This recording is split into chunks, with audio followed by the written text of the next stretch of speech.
So a couple of years ago, my wife Missy and we went on a hike in a place called the Pisgah National Forest. That's an actual place. It's outside of Asheville, North Carolina. My wife loves going searching for waterfalls.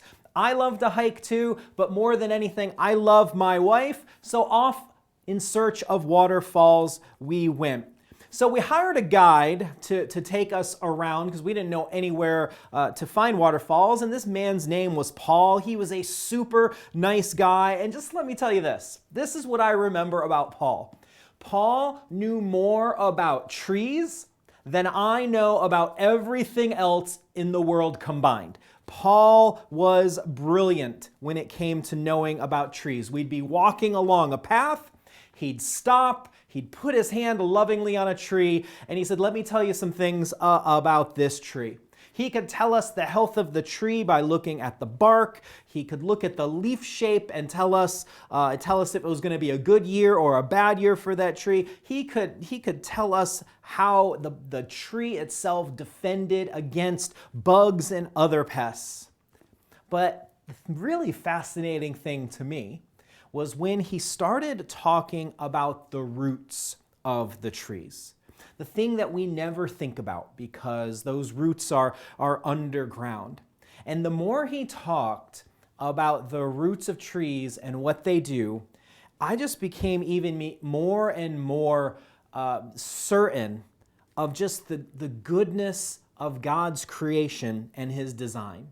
It's so much more complex than we are even aware. I mean, trees. So you might not have known this. I learned this from Paul. Trees of the same species, they connect their root systems. And trees, they share electrical impulses with them. Now, their electrical impulses don't go as fast as ours in our brain or a computer. They go 0.75 inches a minute, so they're not going at light speed. But these impulses go through the roots. And trees stay connected with each other in a physical sense. They can send distress calls to each other when they're under a bug attack, and other trees in the surrounding area will help with the chemicals to ward off those pests, or they send off signals when they're too dry, or maybe they're not producing enough sugar because their light is being blocked by another tree. And so these trees, they will share water. If there is a tree that has an abundance, it shares water with a tree that has a need. They'll share sugar, their food that they produce. It was amazing to me how intricately these trees are interconnected with each other. If a tree is on the edge of a forest, if it's not sensing as many roots of like trees around it, it will produce more seed. And that way the forest will keep extending. Trees have a community that they sustain and they grow. So the reason I'm bringing this up is you could say that trees create a place for one another to belong. Where we find ourselves is in a series called Practicing the Way of Jesus. And we've been spending time in this several weeks discussing what it means to be a follower of the way of Jesus. And we've been using the framework of the crossing's 4 pursuits. These pursuits, they form the lens through which we view the activities and the teachings and whatever else that we do as a group of believers. And the 4 pursuits, in case you haven't seen them before, they start with discover, and then the next one is grow, and then belong, and then share. And so these are the way that we make a decision is something that aligns with one of those 4 things is something we feel is a healthy pursuit for the crossing to be engaged in. Whether it's discovering Jesus and more about who he is and the truths about his love for us, or growing more like him as we sink our root in to who he is, or belonging to his family things that require us to be together as a body of believers. And finally, sharing him with others and how to do that in a way that looks like the way that Jesus did it. And so where we find ourselves is in week 2 of belonging. And the reason I brought up the trees at the beginning of the message is Jesus over and over, he uses tree imagery with respect to our own lives as followers of his. And so I don't think it is any way accidental that God, in his wisdom, designed trees to function in a way that's interconnected, in a way that we could learn from what they provide for each other. So I want to look at Jesus' words about belonging and what it means for us to belong and have that sense of belonging as a group of believers on an island living in this world that is at best indifferent to the way of Jesus. So this is found in John chapter 13, and I'm just going to read to you verses 34 and 35. This is Jesus speaking to his disciples, and he says, "So now I am giving you a new commandment. Love each other. Just as I have loved you, you should love each other. Your love for one another will prove to the world that you are my disciples." So here's what's going on. Let me give you the context of what elicited these words of Jesus. Jesus knows that his time is up, that the end is drawing near for him. He knows that he is about to be betrayed by one of his 12 closest friends. And so he is celebrating his last Passover meal with his disciples. And in this Last Supper, as we like to call it, Jesus takes on the role of a servant. And he does this probably unbeknownst to any of the disciples. The disciples are probably having a conversation. They're probably arguing. They're probably doing whatever. And while they are occupied, Jesus wraps a towel around himself and he grabs a bucket and he begins to wash the disciples' feet. One of the lowest things that somebody could do. And when he's done and he returns to the table, he clues the disciples in, and they still don't even really understand. And he tells them that it is time. The whole purpose for which he came is upon him. And then he gives this command that I just read, the command to love each other. And he says, just as I have loved you, reflecting back on this moment that is very near, where he was washing their feet. Just as I have loved you, you should love each other.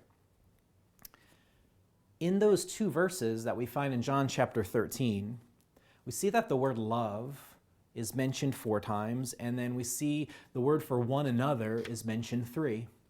Jesus is really hammering home a point of what is important, what his expectation of this group of followers of his, these 12 guys that he has invested everything in this course of 3 years, he is setting his expectation.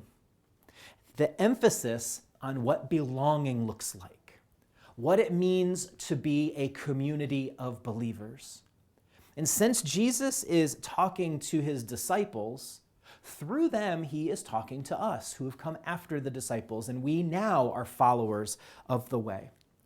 So a question that you might be asking yourself as you're reading, maybe pondering these verses, is what's new about this command? Why does he say that he has a new command to give us? I mean, if we read through the books of Leviticus and Deuteronomy in the Old Testament, there's many injunctions to love and how to care for people in the community of Israel. The fulcrum word is the word that we translate as. Just as is how our New Living Translation translates it. Can't speak. It's the Greek word kathos. And this word has 2 facets of meaning. And yes, it does mean as in making a comparison. Love according to the example of Jesus. Just as he demonstrated. He became a slave in that moment. He did something insignificant. He did something that ordinarily no one would notice or thank them for. He did something that no one else wanted to do. You saw none of the other disciples got up to wash anybody's feet. But there's also another facet to this word kathos. It just doesn't make a comparison. It also reflects on the source. It can also be translated as the word from. So that verse where Jesus says, just as I have loved you, you should love each other. We could also say, from how I have loved you, you should love each other. So, how does that make this a new command? Well, this is a new command in its quality. Jesus is the resource for our love for one another. He just doesn't give us the example. He enables us to love each other. By the measure that we are filled with Jesus' love, that is also the measure that we can display it to other people. You see, the type of love that Jesus is talking about, where we live in humility, where we are perfectly content to do the least things and be in the background, that is not something that we can generate on our own, just by an act of willpower. Love is not to be a response of what somebody else does for us. That's kind of commonly how we think about love. I love people who do good things for me. Love is not a reward that you give somebody for good behavior. We can love as we grow in understanding of the depths of Jesus' perfect love for us, what it cost, where it's leading us. And love for each other is the spiritual result of the discover step and the grow steps in our 4 pursuits. So what we need to understand is as our identity becomes more and more firmly rooted in Jesus and we weed out all the other things that distract and keep us from the fullness of that love, loving each other becomes the fruit of that. So all that's great, there you go. But what does it mean to love each other? Okay, if there's a new quality to this idea of loving each other, what does that mean? Well, first thing I want to point out is that Jesus is talking to his disciples. He's talking to his disciples then and now. And there was every worldly reason that these disciples might not have fostered belonging when Jesus left. Simon was a zealot. And the zealots in that day hated Rome and hated Roman rule, and they were prone to violence to get rid of Roman occupation. Matthew, he was a tax collector. He worked for Rome. So you can see right away there was going to be some tension, a clash of worldviews there. Peter, as we read over and over again throughout the Bible, is constantly and loudly putting his foot in his mouth, probably annoying the disciples with his slowness and how Jesus then focuses his attention on how they don't understand. James and John, they thought of themselves as superior because we read in a couple of the Gospels how they asked Jesus if they could be on his right and his left when he came into the kingdom. And then there were the times that Peter, James, and John, they were taken by Jesus on special little assignments. And I'm sure that encountered jealousy among the disciples. So there's every reason for there to be contention among these men. And I mention this idea that Jesus' words here are for the disciples because as I was reading and studying this passage over the course of last week, almost everyone that I read about this wanted to jump right away into the idea of loving our neighbor. And we are supposed to love not just people in the church, but love people out of the church, as if people outside are the only thing that matters.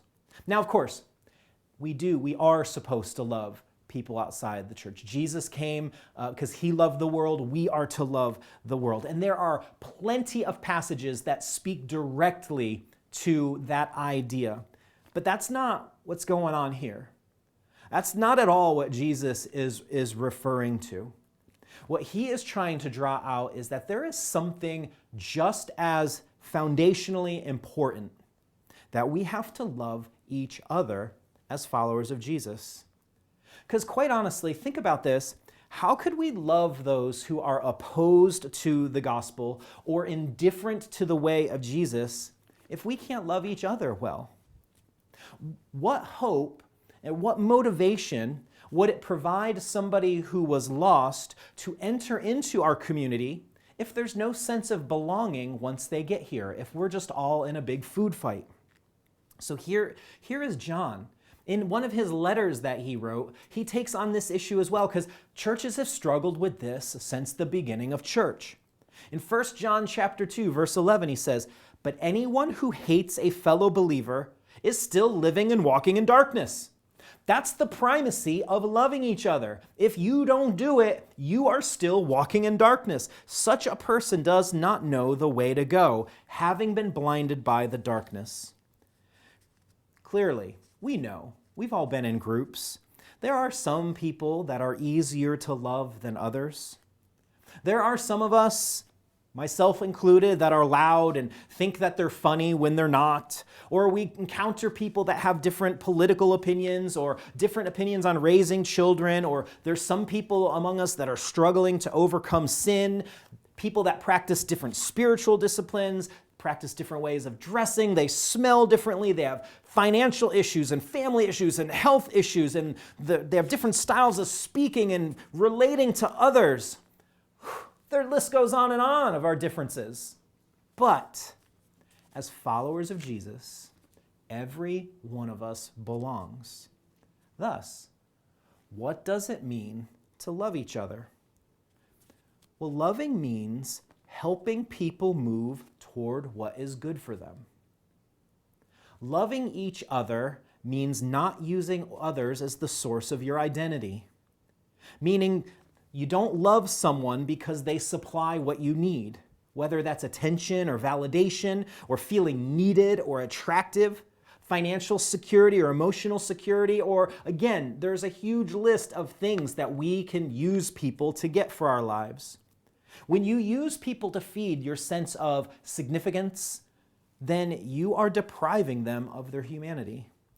Loving each other does not at all mean enabling sin and making sure they feel happy and validated in all their choices at all times. What it is to love each other is pointing each other to Jesus as the source of life and the source of identity. Loving each other is helping each other develop a firmly rooted foundation in Jesus. Loving each other is having our eyes fully open and aware to the needs of other followers of Jesus. So with that said, what does love among believers look like? I mean, practically, how do we live this out? You know, our culture around us views love as something you fall into. Completely accidental. It just overcomes you. You have no control over it. And this is based on love being something that provides something to you. And that would make, if we followed that path, that would make belonging something that was subjective. As long as somebody produces for me, they belong in the group. And all that's going to do is breed the fruit of comparison and competition, which is the antithesis to belonging. What love does when we love each other, love reveals itself in action. Love is a decision of our will. Are we going to share the love that we have received from Jesus, or are we going to withhold it? Fostering belonging among those who follow the way of Jesus takes intention. It takes intentional effort to put one step in front of the other, and commitment. It's something we have to practice. And like anything we practice, when we first start, we're not going to be good at it. We may stumble and bumble, but the more you practice, the more you look, the better you're going to get at it. The more it's going to feel natural to you to be able to share the love of Jesus. Now, the New Testament has a lot to say about love among believers. Because from the beginning, it was something that the church struggled with. That's why we have all the epistles of Paul and Peter and John. They are in various ways addressing this idea of how the believers were behaving with each other. And so what I have done is I've just picked 5 passages to give us a taste of what this practically looks like. Now, if you'd like a fuller list to read more extensively what the New Testament has to say, send me an email at scott@thecrossingchurch.org. I have a sheet that's just a page and a half of what's called the one another's of the Bible. And it would be great source for prayer, to meditate on, and also to evaluate the things that you need to practice, because this is our guide. So here's the first one. This is found in Paul's letter to the Ephesians, and I'm going to read in chapter 4. I'm going to read verses 2 and 32. They're related to each other. Paul writes to them, "Always be humble and gentle. Be patient with each other, making allowances for others' faults because of your love. Be kind to each other, tender-hearted, forgiving one another, just as God through Christ has forgiven you." Think of all he's said here about how we're to relate to each other. Humble and gentle, patient with each other, being kind to each other, forgiving one another. That's a lot to grasp. But because of our love for each other, we are going to have an awareness of each other's faults. But what Paul's saying is, don't exclude others because maybe they do something that you don't like or you'd prefer that they didn't. Be patient with each other. Are you praying for patience right now? Well, I guarantee you there's going to be someone in the church that is the answer to that prayer. They're going to test every bit of your last nerve.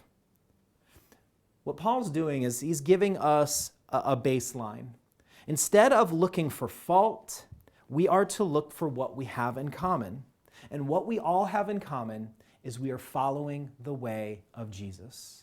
We are all putting him, hopefully, first in our life. And because of that, we are to demonstrate these behaviors to each other. So a quick question for you to think about and pray about. What stirs you up? When do you get impatient?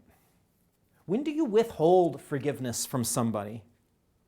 Well, what does that tell you about how you see others and how you demonstrate or don't demonstrate the love of Jesus to them?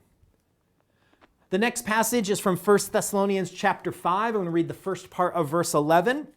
Again, Paul is writing to this church, "So encourage each other and build each other up." See, tearing each other down and gossiping, that is a product of needing to feel significant at another's expense. Instead, what Paul says, we are supposed to look for ways to build each other up, to make each other stronger and more resilient to the temptations to wander off the path of this way. We're to give words and acts of encouragement because everyone is struggling with something. That's another thing that we have in common. We're trying to put that stuff off and follow Jesus more fully, but it's tough. It's a tough row to hoe. We need to know that there are those around us that understand and are on our side. So a quick question for you as we're talking about practically practicing this way of Jesus. Who's the last person you encouraged? Why do you find it difficult to build other people up? Hebrews 10:24, the writer of Hebrews says this, "Let us think of ways to motivate one another to acts of love and good works." Other versions say, "Spur one another on," and I love that action. We're supposed to notice people. We're supposed to equip them. We're supposed to point them in the right direction. And we're supposed to empower them to do their works of love and service for other people.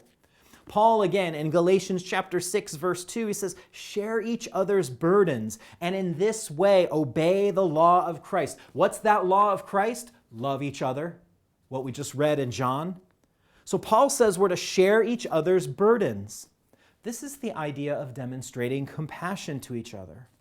We share in other people's struggles when we walk with them. When they demonstrate weakness, we don't abandon them. We are the church. We are supposed to have their arms over our shoulder and walk with them like we're on a battlefield. We're not supposed to leave them for dead. When someone confesses to you or expresses grief to you or presents a need to you or asks forgiveness of you, this means that we're not to turn away from them, but we're to join them in it. So a quick question about the Christian community that you are part of. Who in your Christian community has a burden that they're bearing alone? Paul, again, writing to the Roman church in Romans chapter 12, verse 10, he says, love each other with genuine affection and take delight in honoring each other. Be genuine in your love. This isn't something we fake. If you're faking loving other people, you have a connection problem with Jesus. Do you struggle to love others who follow Christ? I love the way the English Standard Version and other versions translate this. They say, outdo one another in showing honor. And that just raises for me the picture of people that are racing. They're trying to get there first to be able to show honor, to show compassion, to show support with expressions of belonging. When someone is in need of encouragement or counsel or help, there should be a stampede of people to show that they belong. So, one more question. What's the power of love? Well, in Proverbs and 1 Peter and James, they all speak to love covering sins. And what that means is our love for each other has the power to restore somebody who is sinning. Bring them back to forgiveness and belonging within the community. But time necessitates that I don't go too much depth on that. I want to highlight the conclusion Jesus came to in that passage of John. See, back when the New Testament books were written, the community of followers of Jesus was fairly small compared to the culture around it. In different cities, there were outposts of Christ followers in the larger culture. They did not understand, or the community around these little groups of Christ followers, they did not understand or appreciate these people's new allegiance and new values.